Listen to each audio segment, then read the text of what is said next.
Hi friends, welcome back to my channel. ఈరోజు మీకు ఈ సీరియల్లో ఏం జరిగిందో తెలుసుకోవాలి అనుకుంటున్నారా? అయితే వెంటనే మనం సీరియల్లోకి వెళ్ళిపోదాం. ఇక మహాలక్ష్మి అయితే పెద్ది కోసం ఒక మంచి సంబంధం తీసుకురమ్మని చెప్పి ఇంట్లో అందరినీ కూడా తిడుతుంది. ఆ దెబ్బతో చక్రి అలాగే ఇంకా కేశవ ఇద్దరు కూడా పెళ్లిళ్ల బ్రోకర్ దగ్గరికి వెళ్లి మాధవ కోసం సంబంధాన్ని అడుగుతారు. ఇక ఆ పెళ్లిళ్ల బ్రోకర్ అయితే ఒక సంబంధాన్ని అయితే చెప్తాడు. వాళ్ళని రేపు ఉదయమే మీ ఇంటికి తీసుకొస్తానని అందరూ సిద్ధంగా ఉండమని చెప్పడంతో ఇక చక్రి ఏది అమ్మాయిని చూపించు అని అంటుంటే, చూడు బాబు, అమ్మాయిని చూపించే ముందు ఒక చిన్న కండిషన్. మీ అన్నయ్యకి అలాగే ఆ అమ్మాయికి జాతకం కుదిరితేనే వాళ్ళు పెళ్లి చేస్తామన్నారు.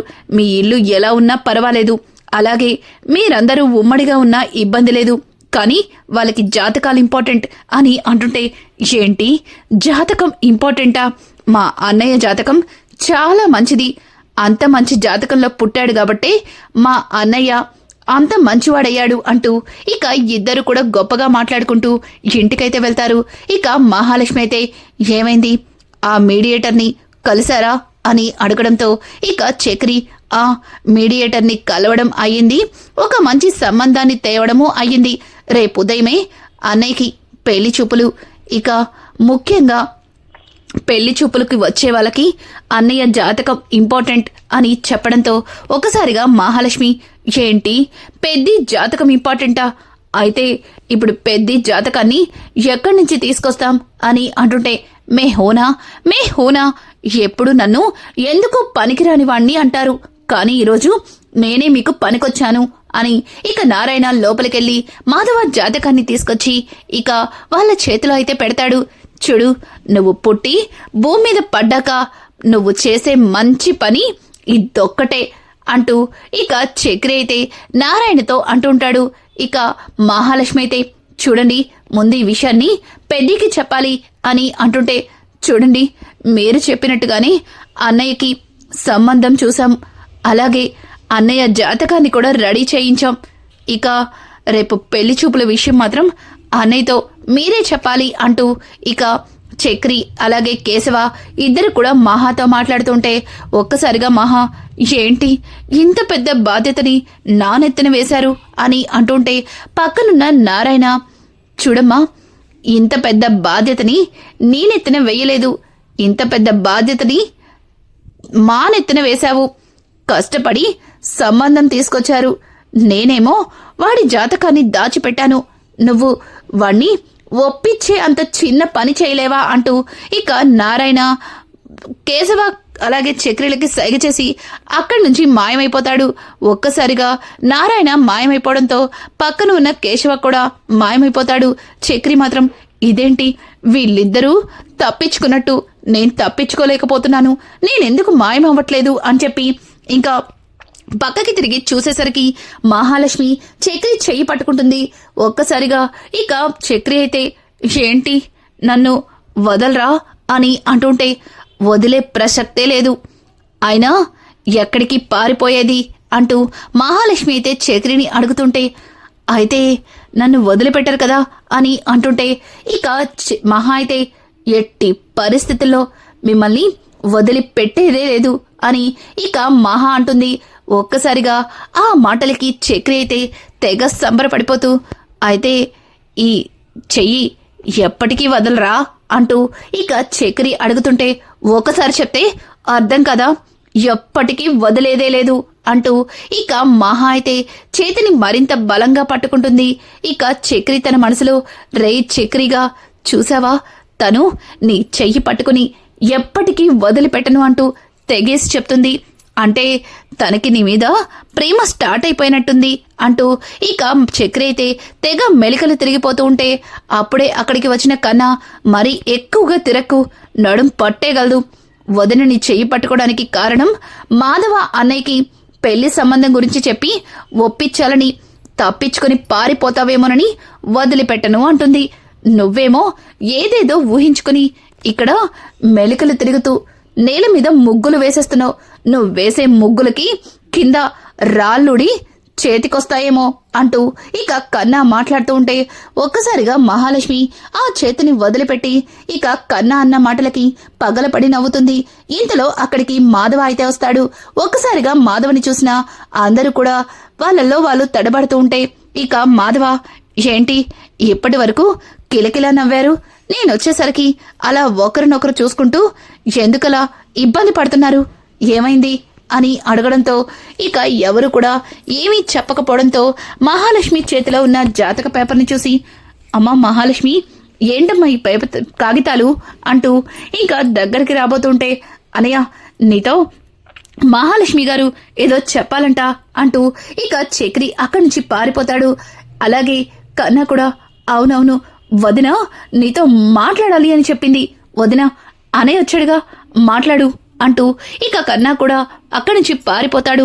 కన్నా అలాగే కేశవ, చక్రి ఇక నారాయణ నలుగురు కూడా తలుపు చాటు నుంచి మహా ఏం చెప్తుందా, ఇక మాధవ ఏమంటాడా అంటూ తొంగి తొంగి చూస్తూ ఉంటే ఇంకా మహాలక్ష్మి, చూడు పెద్ది, నువ్వు నేనేం చెప్పినా కాదనకూడదు, నా మాట వింటావన్న నమ్మకం నాకుంది కాబట్టి నేను చెప్తున్నాను అని అంటుంటే ఇక మహాలక్ష్మి అయితే, ఏంటమ్మా దేని గురించి మాట్లాడుతున్నావు, అసలు నేను నీ మాట ఏం వినాలి అంటూ మాధవ అయితే ఇక చాలా మృదువుగా మహాతో మాట్లాడుతూ ఉంటే, మహా తప్పించుకుని నన్ను ఇరికించేశారు, చెప్తాం ఈ పని అంటూ తలుపు చాటున దాక్కున్న వాళ్ళని ఉరుమురిమి చూస్తూ ఇక మాధవతో, చూడు పెద్ది, రేపు ఉదయం నీకు పెళ్లి చూపులు, నువ్వు ఇక కాదనకూడదు అంటూ ఇక మహాలక్ష్మి కూడా అక్కడి నుంచి లోపలికి వెళ్ళిపోవడంతో, ఇదేంటి ఎవరికి వాళ్ళు నిర్ణయాలు తీసేసుకున్నారా, రేపుదయం నా పెళ్లి చూపుల కోసం నా నిర్ణయంతో పనిలేదా అంటూ ఇక మాధవ అయితే బిత్తర చూపులు చూస్తుంటే ఇంతలో ఇక తలుపు చాటున దాక్కుని ఉన్న నలుగురు కూడా లోపలికి వస్తూ, అన్నయ్య మహాలక్ష్మి చెప్పింది గుర్తుంది కదా, రేపుదయం నీకు పెళ్లి చూపులు, ఇక నువ్వు మాట్లాడడానికి లేదు అని అంటూ ఉంటే ఇంకా నారాయణైతే, రే పెద్దోడా, మేం చేయాల్సిన పనిని తన బాధ్యతగా తన భుజాల మీద వేసుకుని చేస్తుంది, చూడు అమ్మాయిని బాధ పెట్టద్దు అంటూ నారాయణ మాట్లాడుతూ ఉంటే ఇక కన్నా, అనయ్య రేపుదయం పెళ్లి వాళ్ళు వచ్చేసరికి నీకు ఫుల్గా మేకప్ వేసి వచ్చిన వాళ్ళు వెనక్కెళ్లకుండా చేస్తాను అంటూ ఇక కన్నా మాట్లాడుతూ ఉంటే, చూడండి వచ్చిన వాళ్ళు వెనక్కెళ్లకుండా అంటే చూసి భయపడి ఇక్కడే కళ్ళు తిరిగి పడిపోయేలా చేస్తావా ఏంట్రా అంటూ ఇంకా చక్రి మాట్లాడుతూ ఉంటే ఇంతలో మహాలక్ష్మి వచ్చి చక్రి వైపు కోపంగా చూస్తుంది.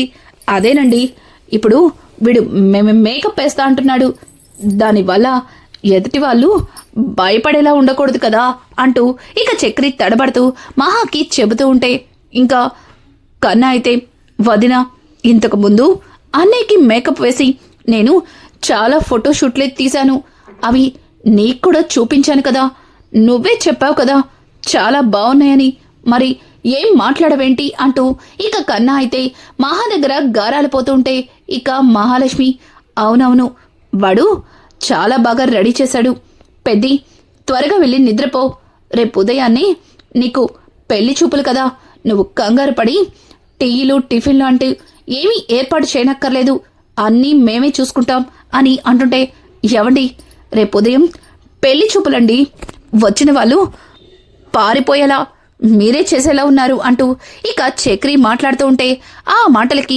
మహాలక్ష్మి, చూడండి నేను కూడా ఏమీ చెయ్యట్లేదు, అన్నీ బయట నుంచే తెప్పిస్తున్నా, సుపుత్ర గుర్తుంది కదా అని అంటుంటే, గుర్తుంది మాత అంటూ ఇంకా నారాయణ అంటుంటాడు.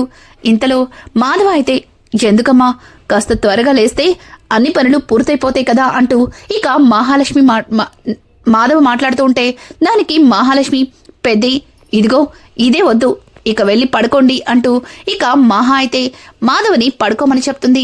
అలాగే మిగతా వాళ్ళ వైపు చూడటంతో మిగతా వాళ్ళు కూడా ముందే వెళ్లి పరుపుల మీద పడుకుని దుప్పట్లు కప్పుకుంటారు. అది చూసిన మహాలక్ష్మి చిన్నగా చిరునవ్వు నవ్వుతూ వెళ్లి తను కూడా గదిలో పడుకుంటుంది. ఇక ఉదయాన్నే అందరూ కూడా ఎవరి పనుల్లో వాళ్ళు బిజీగా ఉంటారు. ఇంతలో బ్రోకర్ అక్కడికొచ్చి, చూడండి ఇంకాసేపట్లో అమ్మాయి వాళ్ళు వచ్చేస్తున్నారు అని చెప్పడంతో ఇక చక్రి అలాగే కేశవ అందరూ కూడా హడావుడి చేస్తారు. ఇంతలో పెళ్లి వాళ్ళు రానే వస్తారు.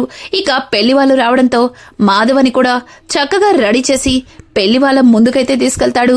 ఇంకా అలాగే చక్రి అయితే మామూలుగా అయితే మా ఆనవాయితీ ప్రకారం అమ్మాయిని చూడ్డానికి అబ్బాయి వాళ్ళు వెళ్ళాలి. కానీ మీరు మా ఇంటిని అలాగే మా కుటుంబాన్ని చూసిన తర్వాత పెళ్లి ఫిక్స్ చేసుకోవాలన్న చిన్న ఉద్దేశంతో ఆ పెళ్లి చూపుల్ని మా ఇంట్లోనే ఏర్పాటు చేశాం. చూడండి, మీకింతకు ముందే అన్నీ చెప్పాం. మేం నలుగురం అన్నదమ్ములం. ఇదిగో ఈయన మా నాన్నగారు, అలాగే తను నా భార్య అంటూ ఇక చక్రి అయితే అందర్నీ పరిచయం చేయడంతో ఇంకా పెళ్లి కొడుకు వాళ్ళు పెళ్లి కూతురు వాళ్ళు చూడండి, మీ కుటుంబం గురించి అలాగే మీ కుటుంబానికి ఉన్న కొన్ని పుకారుల గురించి అన్నీ కూడా ఇదిగో ఈ మీడియేటర్ చెప్పేశాడు. అలాగే మేము ఇంటికి వచ్చే దారిలో కొంతమంది మీ గురించి చెప్పవలసినవన్నీ కూడా చెప్పారు. కానీ అవేవి మాకు అనవసరం. మాకు అమ్మాయి అబ్బాయి సంతోషంగా ఉండడం ముఖ్యం. చూడండి, మీ అబ్బాయి మాకు నచ్చాడు. కానీ మీ అబ్బాయి జాతకాన్నిస్తే ఒకసారి మా సిద్ధాంతి గారు చూస్తారు అని చెప్పడంతో ఓ జాతకం సిద్ధంగా ఉంది, రే కన్నా వెళ్ళి జాతకాన్ని తీసుకురా అంటూ ఇక మహా అయితే కన్నాతో చెప్పడంతో లోపలికి వెళ్లి కన్నా జాతకాన్ని తీసుకొచ్చి సిద్ధాంతి చేతిలో పెడతాడు. ఇక సిద్ధాంతి అయితే ఆ జాతకాన్ని చూసి పేపర్లని అటూ ఇటూ తిరిగేస్తూ జాతకాన్ని మాధవని అదే పనిగా చూస్తాడు. ఇంకా అక్కడే ఉన్న పెళ్లి కూతురు తండ్రి, సిద్ధాంతి గారు ఏమైంది, జాతకాన్ని ఎందుకు అంతలా చూస్తున్నారు, అంతా బాగానే ఉంది కదా అని అంటుంటే ఏం బాగుంది, ఇలాంటి జాతకాన్ని నా జీవితంలో చూడలేదు. ఇటువంటి జాతకస్తులకి అసలు పెళ్లి యోగమే లేదు. ఇంకా చెప్పాలి అంటే ఇతను ఎక్కడుంటే అక్కడ ఆ ఇంట్లో పెళ్లిళ్ళు జరగవు. అలాగే ఇతని వెనక పుట్టిన ఇతని తమ్ముళ్ళకి కూడా ఇతని జాతక ప్రభావం వల్ల పెళ్లిళ్ళు కావు. ఒకవేళ పెళ్ళైనా వాళ్ళు సవ్యంగా భార్యలతో కాపురాలు చేసుకోలేరు. చూడండి, ఇట్లాంటి అమ్మాయికి మీ అమ్మాయినిచ్చి పెళ్లి చేస్తే ఖచ్చితంగా మీ అమ్మాయి జీవితం సర్వనాశనమవుతుంది. ఒకవేళ గ్రహపాటు బావుండి ఇతనితో పెళ్లి జరిగినా ఇతనితో కాపురం సవ్యంగా నడవదు. అలాగే ఇతనికి సంతాన యోగం కూడా లేదు అంటూ ఇక సిద్ధాంతి గారు నోటికి వచ్చినంత వాగి అక్కడి నుంచి ఇంకా పెళ్లి వాళ్ళని తీసుకుని వెళ్లిపోతాడు. ఒక్కసారిగా ఆ మాటలు విన్న మాధవ అక్కడికక్కడే కుప్పకూలిపోతాడు. ఇంకా మాధవ పరిస్థితిని అర్థం చేసుకుని అందరూ కూడా పరుగున మాధవ దగ్గరికి వెళ్లి అన్నయ్య అన్నయ్య అంటూ ఇక మాధవకి ఓదార్చుతూ ఉంటారు.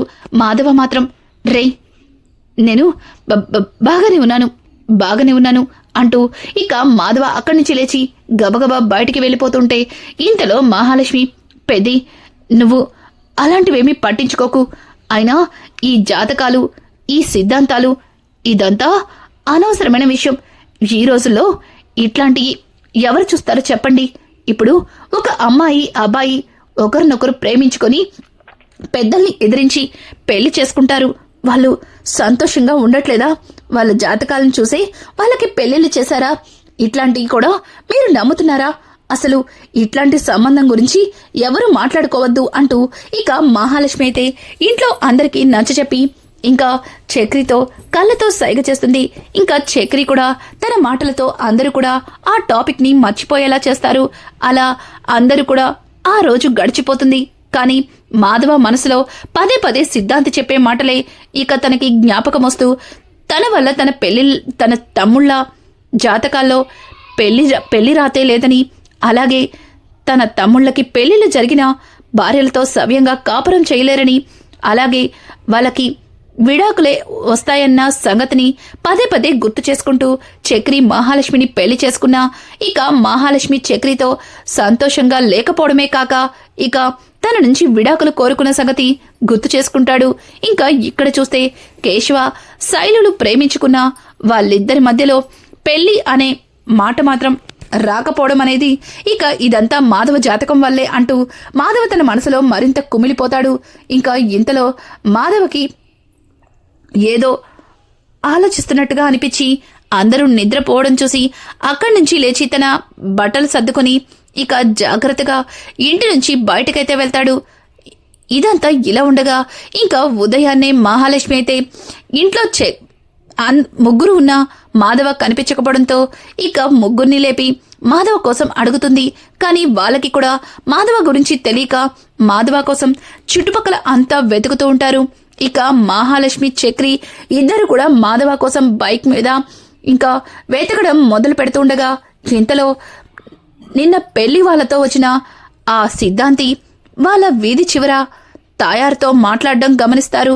ఒక్కసారిగా ఇక మహాలక్ష్మి అయితే చక్రికి చూపించి, ఆయన సిద్ధాంతి కదా, నిన్న అమ్మాయి వాళ్ళ ఫ్యామిలీతో వచ్చాడు కదా, మరి ఆయనేంటి మీ అత్త తాయారుతో మాట్లాడుతున్నాడు అని అంటూ ఉంటే ఇక చక్రి, ఒకవేళ మా తాయారత్త కూడా తన జాతకం ఎలా ఉందో చూపించుకుంటుందేమో అని అంటూ ఉంటే ఇంకా మహాలక్ష్మి, చూడండి మీకిప్పుడు కామెడీగా ఉందా, అసలు ఆయన మీ అత్తతో ఎందుకు మాట్లాడుతున్నాడు అని చెప్పి ఇక ఇద్దరు కూడా ఇంకాస్త ముందుకెళ్ళి దొంగచాటుగా వాళ్ళు చెప్పింది వినబోతూ ఉంటారు.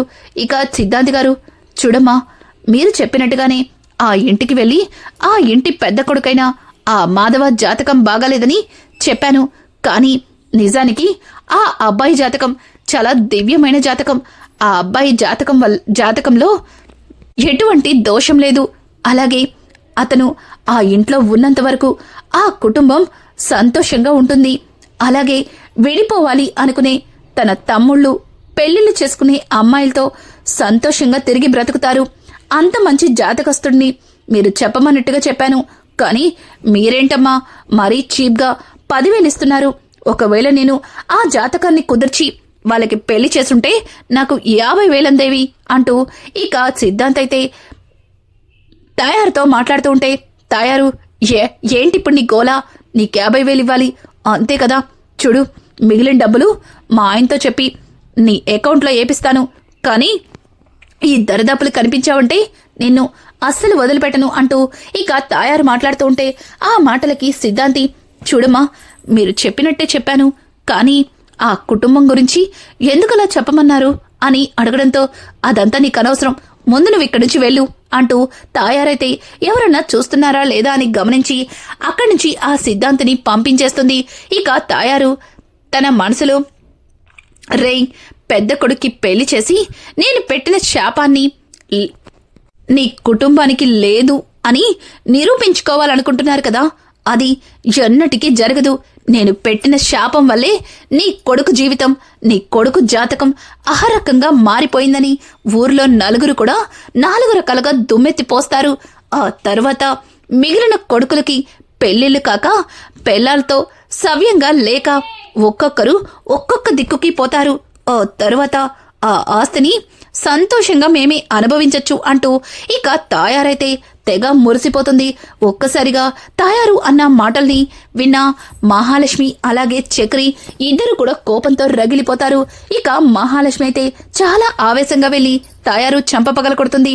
ఒక్కసారిగా తాయారు, ఏయ్, ఏంటి ఇలా ఇష్టం వచ్చిండు ప్రవర్తిస్తే ఊరుకోవడానికి నేనేమి ఆ నారాయణ కొంపలో పడి ఏడవట్లేదు, ఏంటి నన్నెచ్చి కొడుతున్నావు, నీకసలు చిన్న పెద్ద తేడా తెలీదా అంటూ ఇక తాయారు అయితే మహా మీద చేయెత్తబోతుంటే ఒక్కసారిగా ఆ చేతిని చక్రి అయితే పట్టుకుంటాడు. ఇక మహాలక్ష్మి, అసలు నీకు బుద్ధుందా, నువ్వసలు ఆడదానివేనా, ఆడ పుట్టుకు పుట్టి ఒక కుటుంబం గురించి, అది కూడా సొంత అన్నదమ్ముడి పిల్లల గురించి ఈ రకంగా ఆలోచిస్తావని అస్సలు ఊహించలేదు. నీలాంటి దాన్ని ఊరికే వదిలేకూడదు అంటూ ఇక మహాలక్ష్మి అయితే తాయార్ని మరొక్కసారి కొడుతుంది.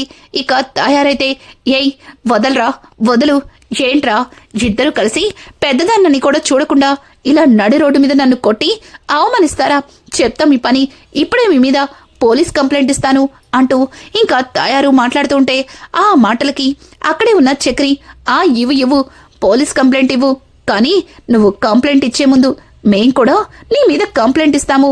మా అన్నయ్య జాతకంలో దోషాలున్నాయని, మా అన్నయ్యకు వచ్చే పెళ్లి సంబంధాలని చెడగొడుతూ నలుగురు దగ్గర 4 రకాలుగా మాట్లాడుతున్నావని, అదిగో నీ దగ్గర డబ్బులు తీసుకున్నాడే ఆ సిద్ధాంతిగాడు, వాడి 4 తగిలిస్తే అన్నీ బయటకొస్తాయంటూ ఇక చక్రి అయితే తాయార్ని బెదిరిస్తాడు. ఒక్కసారిగా తాయారు చక్రి అన్న మాటలకి భయంతో, ఒక్కసారిగా షాక్ అయిపోతూ వాళ్ళనే చూస్తుంది.